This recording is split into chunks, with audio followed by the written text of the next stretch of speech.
Meus amados, a paz do Senhor Jesus. Estamos aqui para mais uma lição da revista da IBD desse trimestre, Tabernáculo, Símbolos da Obra Redentora de Cristo. Seja bem-vindo ao canal do pastor Edivaldo Bueno. E o nosso objetivo com essa lição, assim como todas as lições desse trimestre, é que você seja aperfeiçoado pela palavra de Deus. Esse é o objetivo principal, é o nosso aperfeiçoamento em Cristo pela palavra de Deus, discorrendo nessa maravilha que nós estamos estudando sobre o tabernáculo. Essa riqueza que nós temos nessas lições da tipologia bíblica, onde Deus, na sua grandeza, na sua onipotência, Ele preparou o mundo para o advento de Cristo. Como? Através da tipologia. A tipologia bíblica, ela serviu e serve, né? Até hoje a gente desfruta disso. Deus preparou o mundo para o advento de Cristo, onde em todo o Antigo Testamento nós vemos essa riqueza, onde Deus se preocupou com a humanidade, com o homem, preparando o homem para o advento de Cristo. E o que nós vamos estudar aqui nessa lição, cuja data é do dia 2 de junho, a lição 9, a Arca da Aliança, é também sobre isso e salientar aqui sobre o ato de Jesus na cruz do Calvário como expiação pelos nossos pecados. Nós vamos estudar algumas coisas importantes aqui, eu tenho certeza que você vai ser abençoado, assim como eu sou. Nós somos abençoados ao nos depararmos com a palavra de Deus, o quanto ela é importante para as nossas vidas. Não esquecendo de que essa é a vontade de Deus, que nós sejamos edificados a cada dia na sua palavra, tendo essa comunhão com Ele. Pois bem, na lição 9 do dia 2 de junho de 2019, a Arca da Aliança, o textuário está em Êxodo 26 e 33, pendurarás o véu debaixo dos colchetes e trarás para lá a Arca do Testemunho, para dentro do véu. O véu vos fará separação entre o santo lugar e o santo dos santos. Como eu disse, Êxodo 26 e 33. Esse é o textual, o texto que nós vamos trabalhar nessa manhã, nesse dia, né, nessa data, em que nós vamos estar meditando na palavra de Deus. A verdade prática, por meio de Cristo Jesus, podemos encontrar-nos com o Deus Santo e Misericordioso. Permitam-me aqui fazer um comentário na verdade prática, o que nós podemos tirar dessa palavra, o que podemos acrescentar para nossas vidas através dessa verdade prática, onde por meio de Cristo Jesus podemos encontrar-nos com Deus Santo e Misericordioso. Jesus Cristo nos propiciou a comunhão novamente com Deus, visto que estávamos impossibilitados disto, devido ao estado de pecado que estávamos e vivíamos. Temos agora comunhão com Deus Santo e Misericordioso. Através de Cristo, na situação que nós estávamos, pecado que reinava nas nossas vidas, Cristo nos proporcionou, através da sua vida ali sendo entregue no nosso lugar, a termos comunhão novamente com Deus.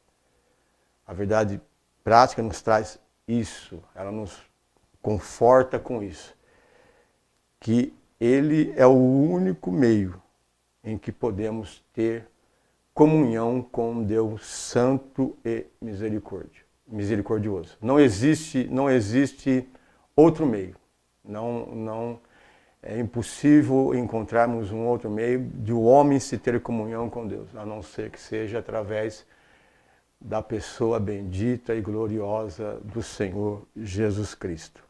Nós temos a leitura bíblica em classe, que se encontra em Êxodo, no capítulo 25, do 10 ao 22, e temos o objetivo geral, que nos traz aqui para refletirmos a respeito da Arca da Aliança do Tabernáculo. Qual é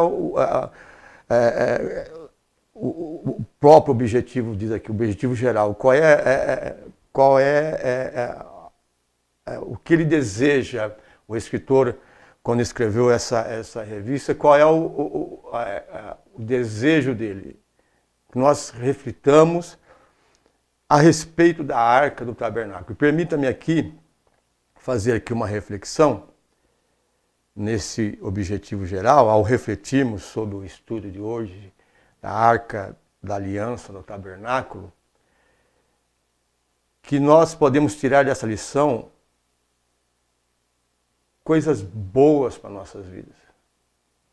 Nós meditando nessa lição de hoje, nós vamos aplicar com certeza na nossa vida, e esse é o nosso objetivo, quando meditamos e ouvimos e atendemos ao que Deus nos orienta em meditar na sua palavra e fazer dela, da nossa vida, o cotidiano, né? No nosso cotidiano, estar sempre meditando na palavra, o objetivo de Deus deseja estar presente nas nossas vidas. Quando você olha para a Arca da Aliança, aonde ela estava colocada, no tabernáculo, no centro das tribos, era o desejo de Deus estar no meio do povo. Ou seja, Deus tem o desejo de se fazer presente nas nossas vidas. Esse é o principal objetivo da lição, dessa lição em especial, ao analisarmos essa lição, que o desejo de Deus é estar presente no meio do seu povo, e isso é representado através da Arca da Aliança, que nós vamos ver aqui hoje. Então, o objetivo geral aqui, quando nós refletimos a respeito da Arca da Aliança no tabernáculo, é de que Deus deseja estar presente no meio do seu povo, se fazer manifesto, se deixar ser conhecido no meio do seu povo e para o seu povo. Então, esse é o objetivo que nós vamos procurar, no decorrer dessa lição, assimilar o máximo possível, e não somente nessa lição, mas aplicar isso e ter isso em mente sempre, de que Deus deseja estar no meio do seu povo. Tem aqui os objetivos específicos, né, para cada tópico da lição, são 3 tópicos, né, o tópico 1, 2 e 3. O objetivo específico do tópico 1 é descrever a Arca da Aliança. Do tópico 2 é explicar a simbologia do propiciatório, né? E do 3, discorrer a respeito dos elementos sagrados dentro da arca. Para você que é professor de escola dominical, tenho certeza que esse estudo, essa meditação nessa manhã vai ser muito útil para você, como um subsídio, né, perante os seus alunos, a sua classe. Eu faço votos que você desfrute bem disso, para que você possa, de maneira simples e objetiva, colocar ali para os seus alunos esses objetivos, bem como o objetivo geral e a lição principal dessa lição de hoje, da Arca da Aliança, que é a respeito da expiação de Cristo, do símbolo da expiação de Cristo ali, cruz do Calvário, no nosso. Para você que está, que não é professor, mas um aluno, que você possa também assimilar na sua vida e colocar em prática o que nós vamos meditar aqui nessa lição. Nós temos aqui a introdução, analisamos compartimentado o espaço, passamos pelo pátio, pelo lugar santo e pelo lugar santíssimo. Agora encontramos-nos no lugar santíssimo. Nessa lição, o nosso objeto de estudo é a Arca da Aliança, que ficava no Santo dos Santos. veremos algumas lições espirituais que há de edificar as nossas vidas. O estudo que faremos sobre o tabernáculo, bem como os seus utensílios, aponta para a obra redentora de Cristo. Não podemos perder este foco, que tudo que estamos vendo e aprendendo se cumpriram em Cristo Jesus. Então, tudo que nós estamos aprendendo até essa lição e que vamos aprender até o final dela, tudo se cumpriu em Cristo Jesus. Foi como eu disse no começo, Deus preparou o mundo para o advento de Cristo, bem como aqui, como diz aqui no tema, né, dessa revista, símbolos, o tabernáculo, símbolos da obra redentora de Cristo, Deus ali, ele mostrou como seria a obra da redenção do homem. Ou seja, como eu disse no começo, a situação que nós estávamos no pecado, à mercê do pecado, sem condições nenhuma de ter comunhão com Deus. Então Deus pensou em mim, pensou em você, pensou em nós, pensou em igreja e proporcionou um meio para que nós pudéssemos ter comunhão com Ele através da obra redentora de Cristo que está tipificada no tabernáculo. E é isso que nós estamos desfrutando dessa lição e eu penso o quão é maravilhoso nós fazermos isso, desfrutarmos disso e nos aprofundarmos nisso e vermos o quanto Deus nos ama, né? O quanto somos importantes para Deus. Não tínhamos motivos nenhum, nem mérito nenhum de alcançarmos a salvação, mas, como diz a Bíblia, Deus nos amou de uma tal maneira que entregou o seu Filho para morrer no nosso lugar. Então, isso traz uma alegria ao nosso coração de sabermos que nós somos escolhidos por Deus para ir morar no céu. Privilégio que nós temos, que antes da fundação do mundo fomos escolhidos por Deus para irmos morar no céu. E aí, no tabernáculo, nós entendemos como que Deus fez isso, como que Deus pensou nos mínimos detalhes, como que Deus pensou na formação do tabernáculo, na construção do tabernáculo, apontando para a obra redentora de Cristo, apontando para Cristo. Em Cristo consumou-se essa obra. Graças a Deus por isso. Graças a Deus por nós que fomos alcançados, graças a Deus por você que está aí assistindo esse vídeo, louvado seja Deus, por você que, quem sabe pela primeira vez acessou esse canal e está desfrutando dessas lições, desses ensinamentos. Graças a Deus que Deus nos alcançou pela sua bondade e misericórdia. Nós temos aqui, no primeiro tópico, a descrição da arca, com os subtópicos, os nomes da arca, a construção da arca e os símbolos das duas naturezas de Cristo. Como eu disse no começo, que o primeiro objetivo era descrever a Arca da Aliança, fazendo aqui uma descrição da Arca da Aliança. Ela é conhecida também como Arca de Deus, Arca do Senhor, Arca do Testemunho. Ela media 1,25 por 75 de largura e 75 de altura, isso em centímetros, né? 1,25 1,25 m de comprimento por 0,75 centímetros de altura e 0,75 centímetros de largura. Era a peça mais importante do tabernáculo, sem dúvida. A arca era a peça mais importante do tabernáculo. E por quê? Porque ocupava o primeiro lugar na vida espiritual de Israel. Quando estamos falando de tipologia, de um tipo, e estamos aprendendo com o que ali nos utensílios, dando para Cristo, usando desses utensílios para manifestar a sua vontade, manifestar a sua bondade. Vejam que a arca ela ocupava o primeiro lugar na vida espiritual de Israel. Trazendo isso, aprendendo com isso, entendemos que Deus quer e Ele tem que ser. Ele tem que ser e ocupar o primeiro lugar na nossa vida também. Deus é Deus em primeiro lugar. Tudo é para Ele, tudo é por Ele, tudo é dele, né? Então nós temos que aplicar isso na nossa vida.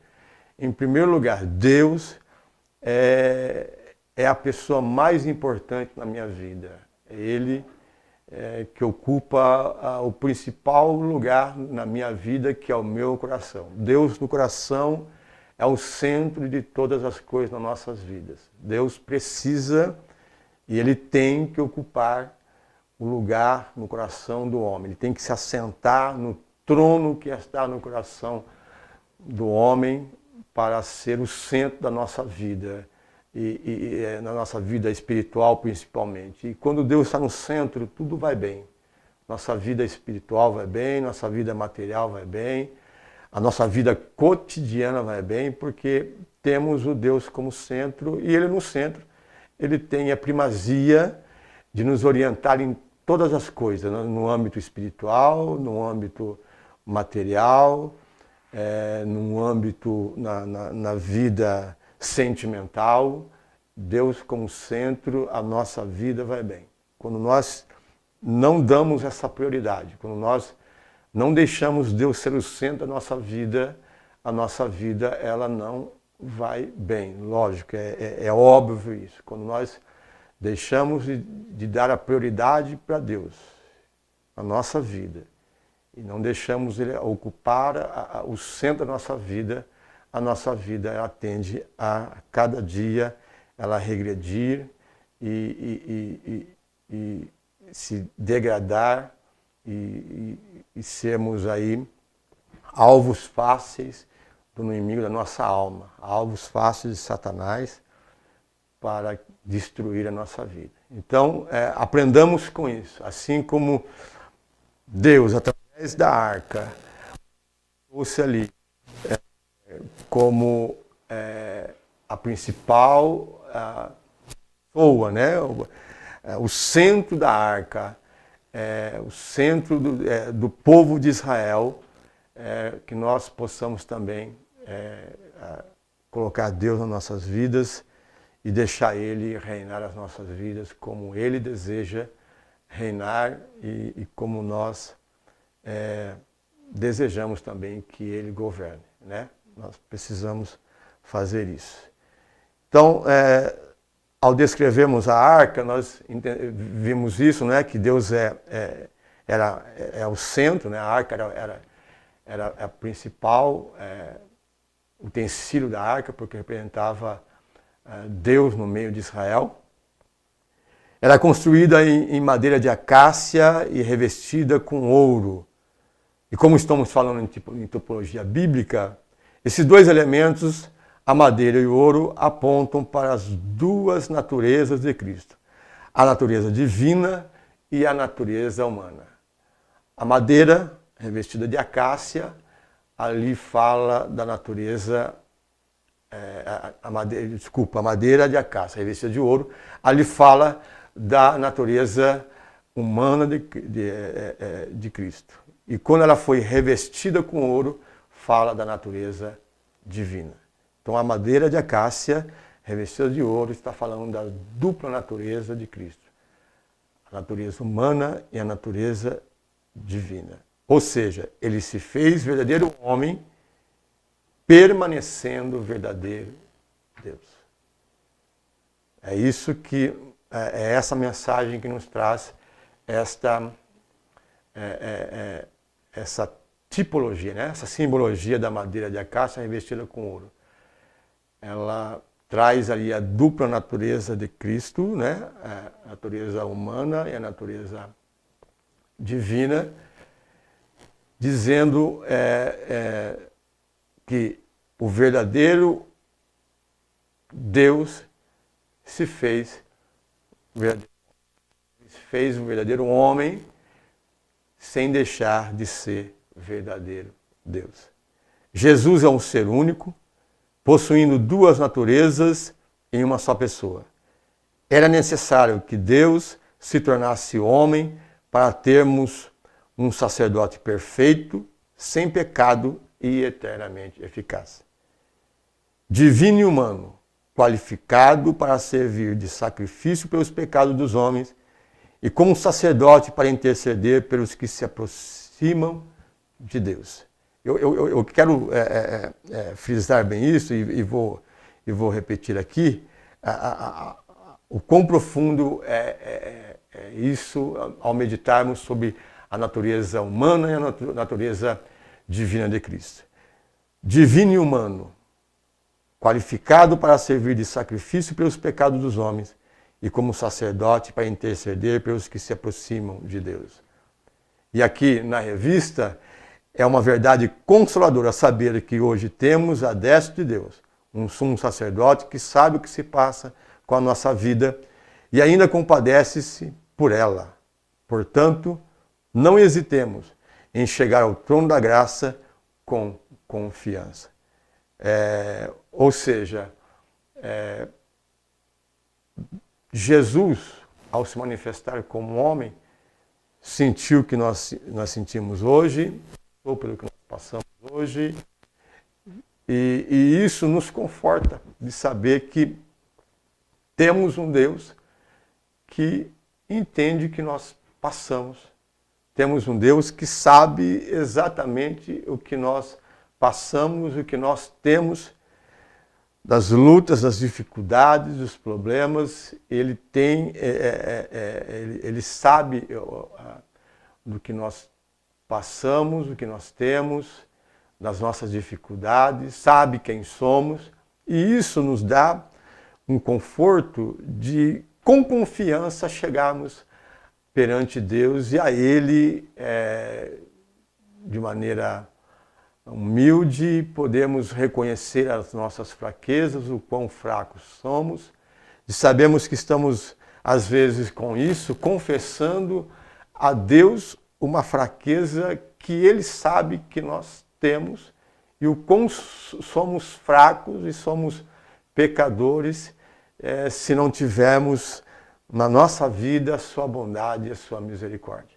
Então, quando nós meditamos na natureza divina, no divino, e na natureza humana, no humano, em qual Cristo foi, deixando a sua glória e vindo para a terra e aqui se manifestou como homem, nós temos essa segurança, essa tranquilidade de sabermos que quando nós nos colocamos diante de Deus, nós estamos nos colocando diante de um Deus que tudo sabe, tudo conhece, tudo entende, porque é um Deus que passou pelo que nós passamos. Então, como o escritor aos Hebreus, em 4, no versículo 16, diz para nós termos essa confiança de chegarmos perante o seu trono, não hesite em fazer isso. Não sinta-se constrangido em se colocar diante de Deus quando você precisar. Porque Deus te entende, Deus te compreende justamente por isso. Porque Ele se fez homem e entende a nossa natureza pecaminosa como ela é. E que nos leva, às vezes, a algumas situações difíceis, mas temos a bondade e a misericórdia de Deus sobre as nossas vidas e esse conforto, que Ele também foi homem. E por ter sido homem, Ele nos entende e sabe como somos. O tópico 2, o propiciatório da arca, que tem também no objetivo específico explicar a simbologia do propiciatório, nós vamos meditar sobre a tampa que estava sobre a arca, né? A simbologia daquela tampa, né? Que é o propiciatório. Era a tampa da arca da aliança, feita de madeira de acácia revestida com ouro, tendo sobre esta a figura de 2 querubins alados, voltados um de frente para o outro, com as asas tocando-se ao centro da arca. Esses representavam a majestade divina e a deidade de Deus. Eram feitos de ouro batido, o que aponta para a divindade de Cristo, representada pelo ouro e pela maneira que foi feita né, o ouro. O ouro representando a divindade de Cristo e a maneira que foi feito, batido, representando o sofrimento de Cristo. Então, o ouro batido ali representando a divindade de Cristo e o sofrimento de Cristo. O que acontecia sobre esse propiciatório, quando no dia da expiação, o sumo sacerdote aspergia sobre ele o sangue de um carneiro oferecido em sacrifício pelo pecado do povo, a fim de aplacar a ira de Deus pelo povo, apontava para o sacrifício perfeito de Cristo por nós na cruz, onde apresentou o seu sangue como de um cordeiro imaculado e como sumo sacerdote se apresentou a Deus intercedendo por nós pecadores. É lindo, é maravilhoso ao meditarmos sobre isso. Quando o sumo sacerdote adentrava uma vez por ano, no dia da expiação, e ali, antes de adentrar, ele sacrificava um touro, né, um novilho, pelo seu próprio pecado. Depois ele sacrificava um carneiro, ele pegava esse sangue e aspergia, adentrava ao Santo dos Santos e aspergia esse sangue sobre aquela tampa, sobre o propiciatório, ali intercedendo pelo pecado do povo. Ali ele aplacava a ira de Deus. Ele tornava Deus propício ao homem. Ele, com aquele ato do sangue, ele deixava um Deus apaziguado. Deus sentia-se apaziguado. O homem voltava a ter paz com Deus novamente. E não esquecendo de que este sangue apontava para o sacrifício perfeito de Cristo na cruz do Calvário. Então, aquele sangue era um símbolo do sangue que Jesus haveria de derramar na cruz do Calvário, ali se apresentando ele mesmo como o cordeiro sem mancha, né, imaculado, levando o seu próprio sangue, e ele como sumo sacerdote, apresentando a Deus o seu próprio sangue para perdão dos nossos pecados. Ou seja, agora todas as vezes que Deus olha para e quem sabe para aplicar a sua justiça, ele vê sobre as nossas vidas ali, né, que no propiciatório eterno Jesus ofereceu o seu próprio sangue para perdão dos nossos pecados. Então, esta é a simbologia do propiciatório. O sangue de Jesus que perdoa os nossos pecados. Foi aspergido na cruz do Calvário. Glória a Deus por isso. Graças a Deus por isso. Bendito seja o nome de Deus por isso. Logo, a simbologia do propiciatório remonta ao valor do misericordioso sangue da expiação de Cristo,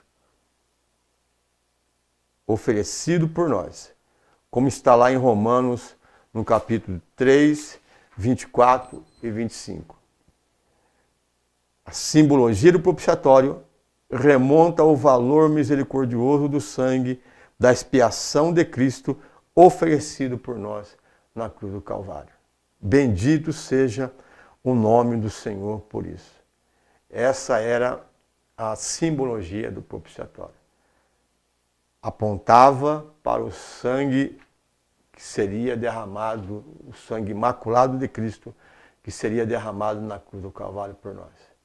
Louvado seja Deus por isso, que nós possamos meditar sempre nisso, né? Sempre nessa grandeza do poder de Deus, de ter pensado em nós, olhado para nossas vidas, achado graça em nós e ter nos dado esse privilégio de sermos hoje participantes dessa bendita salvação que temos em Cristo Jesus. Glória a Deus por isso. No tópico 3, nós vamos meditar agora nos elementos sagrados de dentro da arca. Nós sabemos que dentro da arca estavam as tábuas da lei, lá em Êxodo 25, 16 e 21, e Deuteronômio 10, 1 a 5, fala sobre isso. No subtópico 2, um vaso com maná no deserto, e no 3, a vara que floresceu. E no objetivo específico, discorrer a respeito dos elementos sagrados de dentro da arca. O que representavam os elementos ali que Deus escondeu dentro da arca, que Deus colocou dentro da arca. Primeiro, as tábuas da lei, mandamentos, foram colocados dentro da arca por serem esses o regulamento da aliança de Deus com Israel. Essa lei seria um tipo da lei do Senhor, que seria implantado em nossos corações através de Cristo. Então veja, a vontade de Deus sendo implantada dentro dos nossos corações através de Cristo. A lei, o objetivo de Deus, que nós vemos através da sua lei, da sua palavra, onde não pode fazer falta, em hipótese alguma, a palavra de Deus nas nossas vidas, para que possamos triunfar sempre, vencendo sempre na presença de Deus. A palavra de Deus é muito importante. É lâmpada para os nossos pés e luz para o nosso caminho, como diz as Sagradas Escrituras. E Deus tinha como objetivo, na simbologia dessas tábuas da lei, dentro da arca, fechada com a tampa do propiciatório, ele estava apontando para o que Cristo faria conosco, implantando dentro dos nossos corações a sua lei, a sua vontade. E é isso que nós temos implantados, colocados pelo Santo Espírito de Deus, através de Cristo, segundo a vontade de Deus. A lei está dentro dos nossos corações. É o que diz a palavra, que nós escondemos a palavra de Deus no nosso coração para não pecarmos contra o Senhor. Então, essa era o principal o objetivo de Deus ao esconder as tábuas da lei. Era dizer que através de Cristo, Ele implantaria dentro dos nossos corações a sua palavra, a sua vontade. No subtópico 2, um vaso de maná, que representa a provisão de Deus para o povo no deserto, ali servindo como sustento para o povo no deserto. Nós já conhecemos a história. Deus ali sustentou o povo, seu povo no deserto com maná, a providência divina. E o que trazemos isso para nossas vidas hoje? Cristo é o nosso pão vivo que desceu do céu. João 8, 31 ao 35 diz isso. Que Cristo é o nosso pão vivo que desceu do céu. O maná também apontava para a pessoa bendita de Jesus Cristo. Eu gosto muito de pensar nisso, nessas riquezas de detalhes. Tudo se cumpriu em Cristo Jesus. Tudo se cumpriu na pessoa bendita de Jesus. Nós vemos aqui a tábua da lei. Através de Cristo foi implantado no nosso coração os mandamentos de Deus, a vontade de Deus para as nossas vidas. O maná, que serviu como provisão de Deus para o povo no deserto, hoje é o símbolo de Cristo, como o pão vivo que desceu dos céus para a nossa vida. É o pão nosso, de cada dia. Cristo, Ele é o nosso alimento, é o nosso sustento. É por Ele que vivemos, é nele que temos que viver, e é para Ele que temos que viver. E é pensando nele que vivemos, porque nós vivemos pensando no que vai acontecer conosco após o arrebatamento da igreja ou quando nós tombarmos a sepultura, não sabemos. Mas nós precisamos pensar nisso. É o que nós vamos receber depois de sermos arrebatados ou sermos levados para Deus através da morte. Então nós vivemos nisso. Eu vivo nisso. Eu penso nisso. Nessa recompensa que eu vou ter de ter abandonado uma vida de pecado, abandonado o mundo e as coisas que o mundo nos oferece, para me entregar a Cristo e esperar dele isso. Que o meu nome seja chamado, não somente o meu, mas o seu, os nossos nomes sejam chamados, e estaremos para sempre com ele. Então ele é o nosso alimento. Cristo é o nosso alimento, é o nosso pão, é o nosso sustento, ao qual nós podemos recorrer, ao qual nós podemos correr, né? Quando nós precisarmos. Ele está ali para nos ajudar quando for necessário. E no tópico 3, a vara que floresceu é o poder de Deus. Ali foi manifesto o poder de Deus quando a vara de Arão floresceu. Poder de fazer o que ele quiser, agindo segundo o seu propósito. Deus tem o poder de fazer o que ele quiser, segundo o seu propósito. Poder de ressuscitar dentre os mortos o nosso Senhor e Salvador Jesus Cristo. Cristo é o poder de Deus tipificado na vara de Abraão que floresceu. Então, quando nós olhamos para a vara de Abraão que floresceu, nós vemos ali o poder de Deus tipificado, quando tipificado, né, de Cristo, do poder que ele teve de ressuscitar a Cristo, né, dos mortos, e provando assim que ele é soberano, que ele tem o poder de fazer o que ele quer, como ele quer, na hora que quer, porque ele é soberano.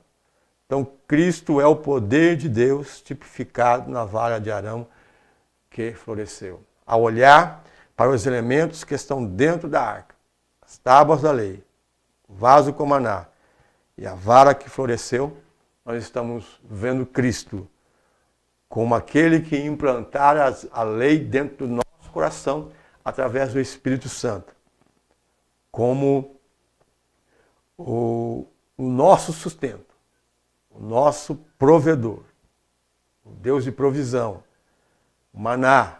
Cristo é o nosso pão, é o nosso alimento. E como o poder de Deus, ele tipifica o poder de Deus, que o ressuscitou no terceiro dia.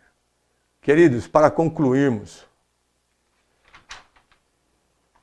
nessa lição, vimos que a Arca da Aliança era um grande símbolo da presença de Deus entre o seu povo e que nos aponta para a obra completa de Jesus Cristo para a sua igreja. Nesses últimos dias, o Senhor nos deixou o Consolador. Não precisamos mais carregar uma arca para desfrutar da presença de Deus, pois o Espírito Santo de Deus habita em nós. Que o Espírito Santo, que o poder de Deus, que a graça do nosso Senhor Jesus possa ser abundante na sua vida.